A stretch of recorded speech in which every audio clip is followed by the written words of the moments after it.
Rod Serling. You're listening to The Zero Hour. Rest your eyes. Exercise your imagination. Today, Glenn Hall Taylor's weird tale of a cadaver in a courtroom. The corpse takes the stand. Starring Rosalind. In the Mutual Broadcasting System presentation of The Zero Hour. Brought to you by the Ford Motor Company and Lazy Boy Recliners. This is The Zero Hour on Mutual Radio.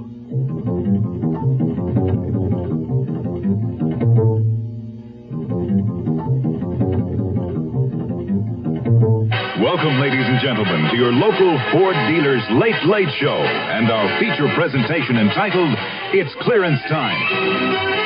An all-star cast has been assembled for this year's show. You'll see Ford Ltd. in its lead role as the well-built, strong, quiet type. The dashing style of Ford Torino, cast as the solid midsize. And though the parts are small, the performances are beautifully economical by the compact Maverick and back-to-basics Pinto. To the sporty Mustang, too, critics at Motor Trend gave Car of the Year rave reviews. And in a special guest appearance, the magnificent Thunderbird gives an elegant show, performing at a surprisingly reasonable end-of-season price. There'll be continuous award-winning performances from the entire Ford lineup, all through the summer of '74. So don't miss the action. See your local Ford dealer's Late Late Clearance Show today. Remember, the price of admission may never be this low again. A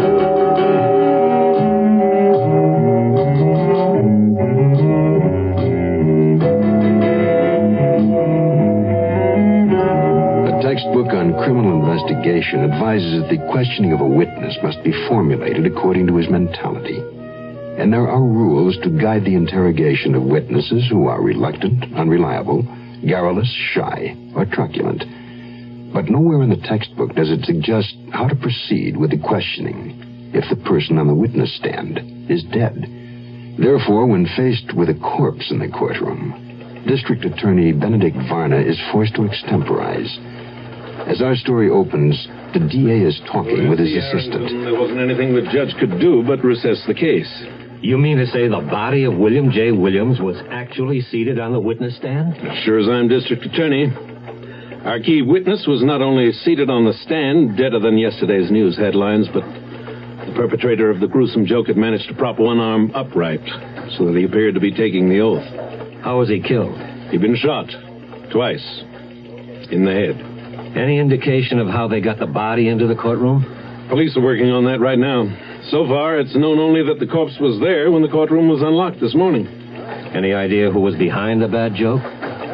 Probably won't surprise you that I suspect Andy Snyder. No, it doesn't surprise me. After all, Williams' testimony would have clobbered Barker. We all know Barker is Snyder's stooge. And with Williams dead, it could blow our case higher than the price of gasoline. You know what I'm going to do, Harrington? What, Ben?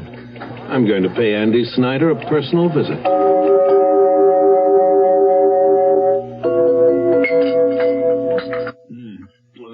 Sure you won't have anything? Not even a cup of Java? Sorry, I hadn't finished breakfast. Oh, thanks, Snyder. As I told you before, I've already had my morning's quota of coffee. Oh, the Danish is the greatest. Can I have the butler bring you one, Mr. Varner? I said this wasn't a social visit, remember? So what have I got to do with a murder that was committed last night? The murdered man's name was Williams. He was an important witness in the Barker case, a case that affects you. Me? Yes. Williams had been killed, sneaked into the courtroom, and placed on the witness stand. Far out. Whoever the guy is that done it, I gotta admire his sense of humor. Yes, you would. But this Barker case, Varner, why should it affect me? You know very well why it affects you. But just to let you know I'm not on a fishing expedition, let me blueprint some of what I know. Be my guest. Great coffee. Algerian. Want some? Barker was picked up for trying to intimidate a saloon keeper into buying what was obviously bootleg whiskey. Yeah? When the saloon keeper refused, his tavern was wrecked. Are you sure Elliot Ness didn't do it? He was always doing it on TV. We checked on a whole string of such cases. The technique was the same each time. Barker was behind all of them. And this is how it affects you, Snyder. Barker's only a stooge working under orders for someone higher up. That is, if we can use the term higher up for someone as low down as you. That's a lot of malarkey. You don't have no proof of anything like that. But that isn't the important thing anymore, is it? We're going to get you on a murder charge. Yeah. All you've done so far is louse up my breakfast. By the looks of the grease on your chin, I'd say nobody could spoil your appetite. I'm going to see that you get put away just like you put away that food.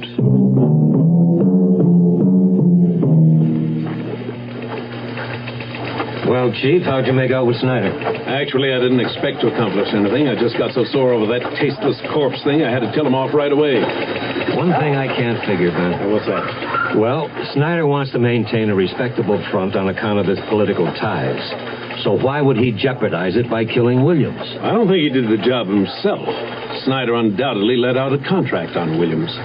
Why should Williams be that important? My theory is that his testimony wasn't that important to Snyder. I think he was killed for an entirely different reason. Oh, like what, Chief? It's an old trick, Harrington. Serves a double purpose. First of all, it'll scare a lot of saloon men into making deals with Snyder's gang.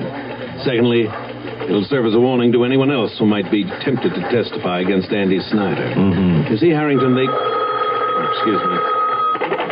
DA's office, Varna. Oh, good. What'd you come up with? Who's Prince Worthy? The name's familiar. Yeah, sounds as though he's our man. Good. Many thanks. Bye. Well, you sounded encouraged just then. Yes, momentarily at least. They discovered the corpse had been smuggled into the courtroom through a basement window. They removed the aluminum windowsill, sent it down to police headquarters, came up with a clean set of fingerprints. They belonged to a character named Al Scott. Oh, yeah. He's that small-time rackets guy we sent up about 3 years ago. That's the one. He's been out a couple of months. There's a clincher. They found a hat in the basement. The initials in the hat were AS. Has Scott ever worked for Snyder? I don't know, but we'll soon find out. They've got an alarm out on him. With any kind of luck, they should be able to pick him up before the day's over. Hey, Chick. Yes, Scotty. Why Snyder wants to stay cooped up in this joint of yours? Oh, he's got his reasons. Besides, where would you go if you was out of here? I don't know, to a movie maybe, or shoot some pool? Yeah, you'd still be cooped up. Yeah, but it'd be more sociable. Well, I'm sorry I can't put on a floor show for you or something. I didn't mean nothing personal. Hey, you got any more of those comic books? Yeah, just them on the table. I read them all. Come in. Who is it? Me, Snyder. Oh, hiya, boss. Hello, Chick. Hi, Mr. Snyder. Hi, Scotty. Did they find the guy's body? Of course. I bet the DA was sore. You got a great sense of humor, Mr. Snyder. I'm glad you think so, because by now he's probably got a set of your fingerprints. How come? You left them on the windowsill when you opened the basement window of the courthouse, remember? You said you was going to wipe them off. I forgot. You forgot? Chick, did you leave Al's hat in the basement like I told you? Sure did, boss. My hat? I wasn't wearing no hat when I climbed in that basement. Well, Chick left one with your initials on it. How can a hat have my initials on it when I wasn't wearing no hat? Think about it. You framed me. You dirty crumb. I'll blow the whistle on you. I'll spill everything. Shut that door and take care of him, Chick. You betcha. No, Chick. I'm your buddy. Remember? No. Oh. RCA asked these TV chief engineers about solid-state color television sets versus tube-type sets. Steve Desatnik, WCVB-TV. Solid state makes a difference in fewer repairs, reliability, and excellent performance.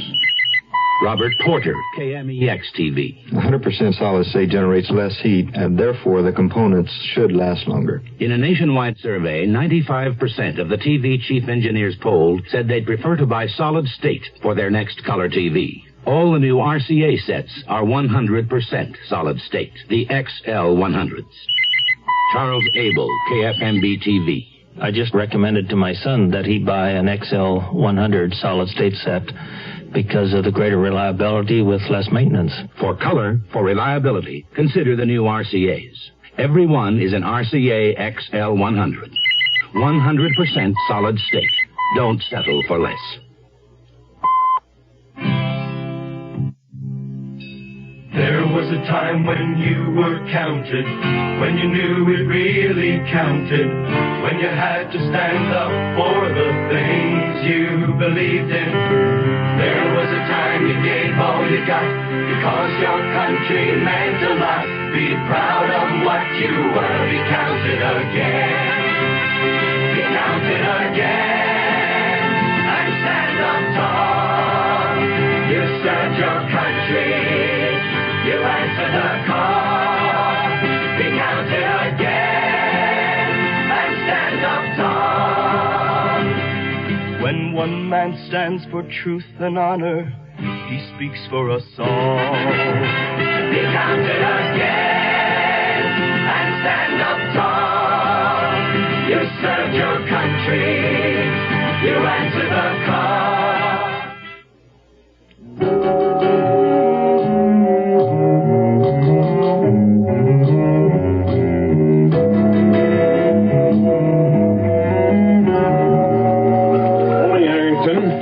Chief. Oh, is that the hat you asked headquarters to send over? This is it. Has Al Scott's initials in it, all right. Any news on the guy? Yeah, but you won't like it. Scott's dead. Dead? That's right. I was at headquarters when a call came in about a body being found in an alley down by the riverfront. I went down a patrol car. Had to take only one look at the body to know it was Scott. What happened to him? Well, strangled, I guess you'd say. I waited until the coroner arrived and looked him over. Said his neck was crushed.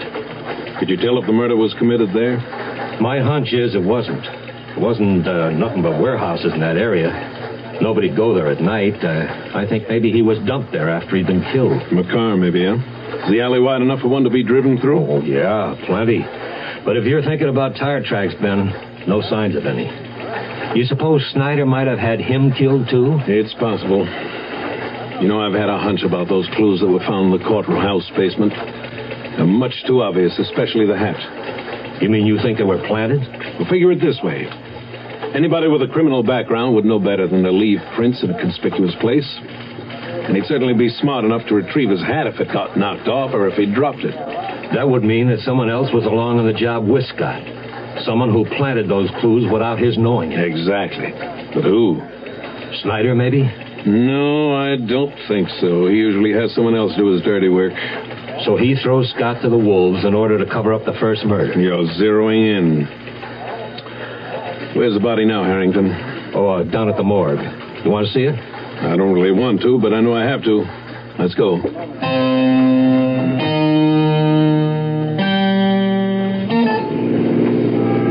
You got rid of the body, didn't you, Chick? Natch. I dumped him in an alley about 5 this morning.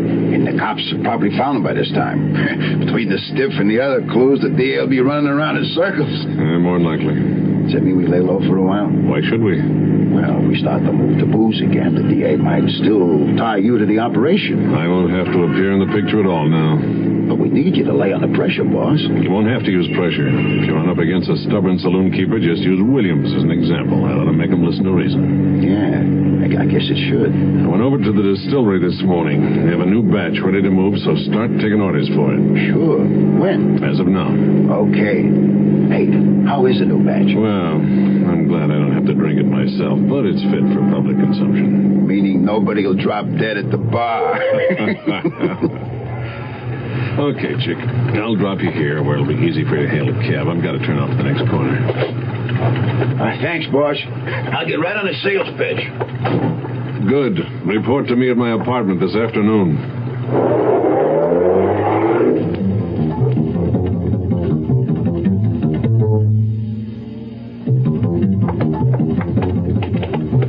body's right down this way, Chief. Anyone been here at the morgue to claim it yet? No, and no one's apt to. Guy lived alone. There's no record of any family. Here, I'll open it up. Well, whoever strangled him had a mighty powerful pair of hands. Look how big those horizontal bruise lines are running around the neck. Like a gorilla did it. Where are his clothes? In that locker over there. You want to see him? Not necessarily. Anything found in the pockets? Oh, just some small change, a couple of dollar bills, and a ticket stub from the racetrack. You're sure this is Scott? Oh, positive. Oh, here's the chart with his measurements. We must have checked it with the records at headquarters. Thanks. Oh, that's odd. What's that, Chief? Well, according to this chart, Scott here had... Harrington, I think I've got a whole new angle on this case. Hi, this is Jim Backus with news about why Lazy Boy is America's comfort favorite. It appeals to men because of rugged construction and He-Man comfort. Women love it because there are beautiful styles that match any decor, and there's an amazing choice of hundreds of colors and fabrics. A Lazy Boy lets you recline to any position, even full bed. Put a Lazy Boy in your living room and into your life. See your Lazy Boy dealer today. He's waiting. Run down there. Go. Yes, indeed. Hi, I'm Jim Backus with news about an exciting sale taking place at your Lazy Boy dealers today. You may now put a famous Lazy Boy reclining chair into your living room at unbelievable savings. The ultimate in beauty and comfort can be yours in the style of your choice to match your favorite decor. Don't just sit, relax, and recline sumptuously in a Lazy Boy. Your choice of quality colors and fabrics. See your Lazy Boy dealer today. Do that. Hurry up. He's waiting. Yes, he is. At 19, Jill Kinmont was one of America's top women skiers, till an accident on an icy slope left her paralyzed. Now, 17 years later, she's a teacher, a good teacher. I guess you can say I've overcome my handicap, but I couldn't have done it alone. I had family, friends, people who accepted me, believed in me, and helped me believe in myself. Yet there are millions of handicapped people in this country who aren't getting the acceptance they deserve because some people think that a handicapped person can't hold down a job, can't pay the rent, can't learn, can't be a human being. Well, unless you recognize that we are human beings with feelings, with skills, with a sense of responsibility, then you're adding a handicap we can't overcome. This public service message brought to you on behalf of the Department of Health, Education, and Welfare and the Advertising Council.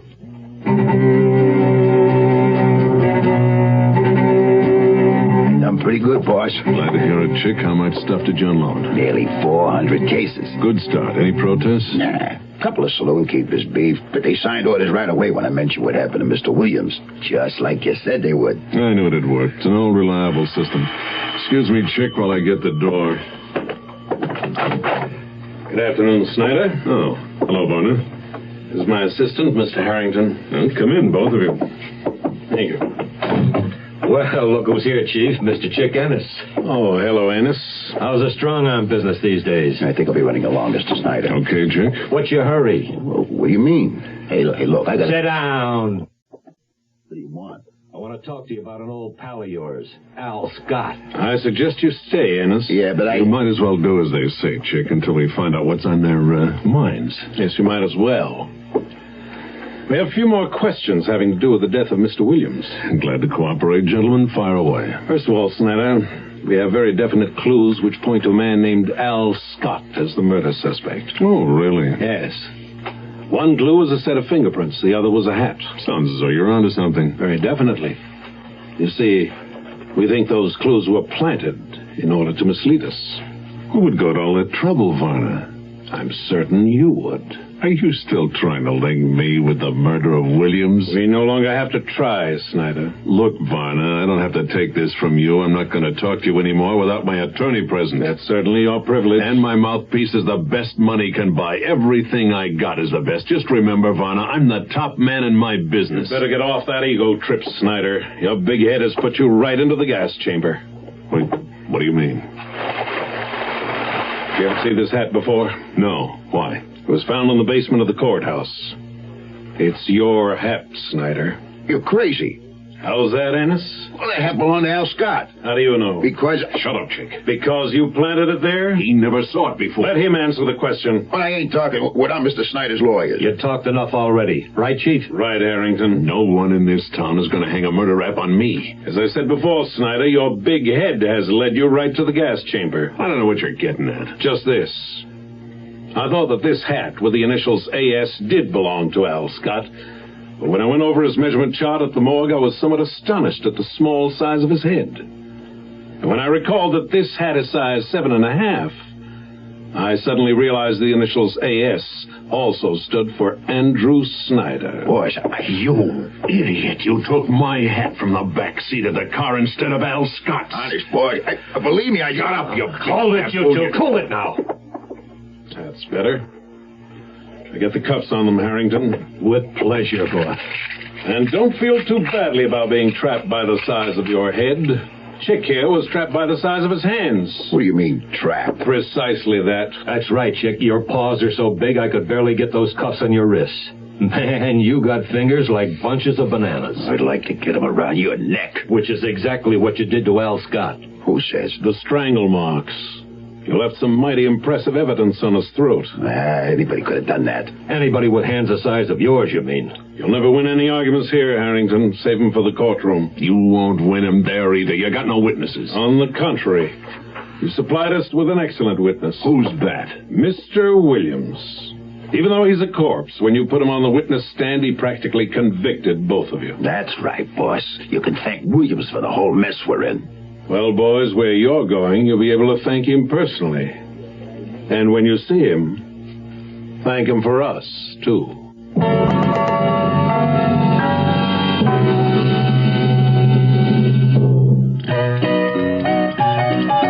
You know what time this is? Ragtime. Wrong. It's clearance time at your Ford dealers right now.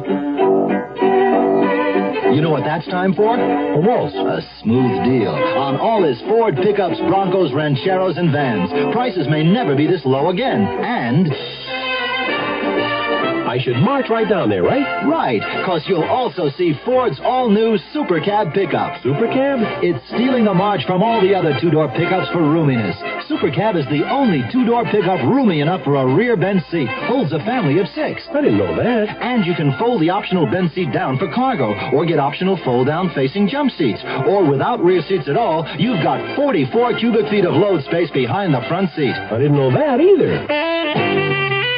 Yes, your local Ford dealer is rocking the pickup scene with his Super Cab news and clearance sale. So you should roll down there soon. You know that? Now I know that.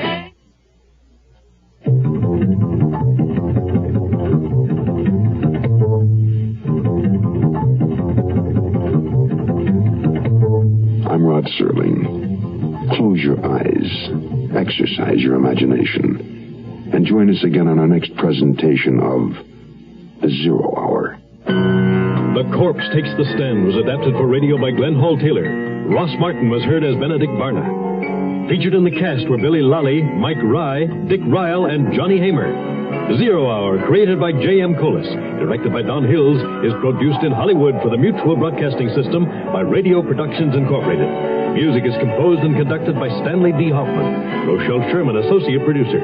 This has been a presentation of the Mutual Broadcasting System.